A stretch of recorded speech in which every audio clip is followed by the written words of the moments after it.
وانا بتفرج على حاجتك كنت انت بتقول دايما بتقعد تقول ان كاس العالم الاخير ده كان 2022 نقله لما راح مخيفه. نقله بالنسبه لي اشمعنى؟ لان اول مره احس ان انا نجحت.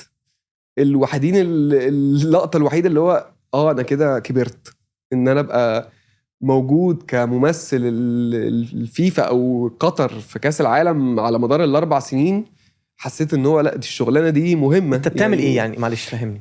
احنا خدونا من قبل كاس العالم ب4 سنين ندرس معاهم الموضوع. 4 سنين؟ من أوكي. اول ما اعلنوا تقريبا ان قطر فازت لا يعني كان بعدها يمكن ب4، هم اعلنوا قبلها بحبه، بس اول ما ابتدوا يشتغلوا اللي هو احنا ابتدينا بقى نحط الملعب، الاستاد، ابتدينا نبني حاجات، فانبهرت بالاحترام الكبير اللي بيدوه للكونتنت كريتورز. كاس العالم ده عشان اكون صريح معاك، قطر عملت فيه حاجات كتير جدا، بس جزء اساسي من نجاحه وهم على فكره اللي عملوه، يعني مش بقول ان احنا بنمن عليهم.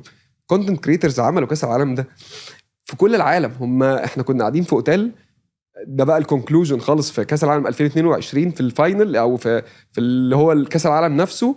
كل دور فيه جنسيه اشهر انفلونسرز كوره في العالم.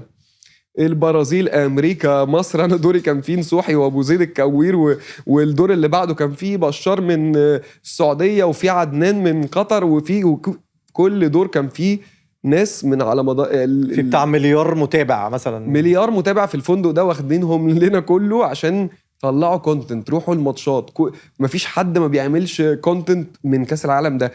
أصايد ان كان الكوره حلوه جدا، أصايد ان حصل حاجات دراميه بشكل كبير جدا، احداث واجمد فاينل في تاريخ كاس العالم طبعا. وفكره انك كل الملاعب موجوده دي مش هتحصل في اي كاس عالم تاني خالص.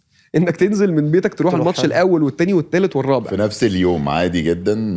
ده بالنسبه لمشجع الكوره يعني انت مش فاهم يعني هو بيحصل له ايه يعني. سفر وقطوره وطيارات ده عشان تحضر لمصر بس في روسيا سافرت 3 طيارات عشان تحضر 3 ماتشات فقط لمنتخب مصر.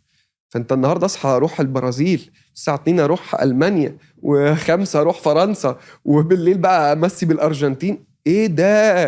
انا في الاخر جيت حسيت ان انا عندي شبع كروي، اللي هو انا مش عايز اروح كاس العالم الجاي. يعني انا لحد النهارده بقول من جوايا في الاغلب كاس العالم الجاي انا لو عادي لو ما جاش يعني مش متشبع. هتلاقيك اتدلعت كمان غصب عنك، اصلا هتروح اي كاس عالم بعد كده تحس اللي هو لا انا اتفرجت على ماتش واحد بس. القرف ده. انا كان بيجي لي تيكتس في الاخر كنت بوزعها، لا مش قادر اروح. يعني كانوا بيجيبوا لي تيكتس ببقى مش محرج منهم، اللي هو جالي تيكت النهارده، كنت انا النهارده نفسي اريح اتفرج على نفسي اسمع صوت عصام الشوالي في التلفزيون، اتفرج بمزاج في الفندق، مش عايز اعمل حاجه. بس لا، هم كانوا مهتمين جدا بصراحه. من اول يوم جابونا قالوا لنا ايه المشاكل اللي انتوا شايفينها كقطر ممكن تواجهنا. ده في ال4 سنين بقى. اوكي. اي ملعب كنت بحضره، افتتاح الملعب يودونا الملعب يورونا، نعمل فلوج. عندي كذا فلوج من الملاعب وهي يوم الافتتاح. بص الفاسيلتيز، بص الحركات، طب نزل بقى لجمهورك وريهم احنا بنعمل ايه. وبعد كده يقعدوا معانا يسمعوا مننا ايه اللي احنا خايفين منه، ايه فكره مثلا التخوفات بالنسبه لكم. مثلا هنقدر بالمساحه الصغيره دي نتحرك، مش هتبقى زحمه، عاملين حسابنا في كذا وكذا وكذا. اسال اي سؤال هيتجاوب عليه، يا اما هتيجي المره الجايه هيكون متجاوب على الحته دي وحصل لها انسر باك ليك يعني. حلو قوي. انا سمعت ان هم كانوا عاملين لكم زي انترنت كانت قويه عشان عارفين ان كله بيابلود في نفس الوقت ده. ده حقيقي. ده حقيقي. كان انترنت كل عايزين حاجه. منه الانترنت ده احنا هنا بنتبهدل يا عم مروان عشان نرفع حلقه. نزل يا باشا ال5G. فين؟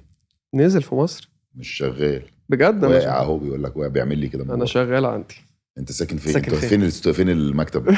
معادي. معادي. احنا مصر الجديده.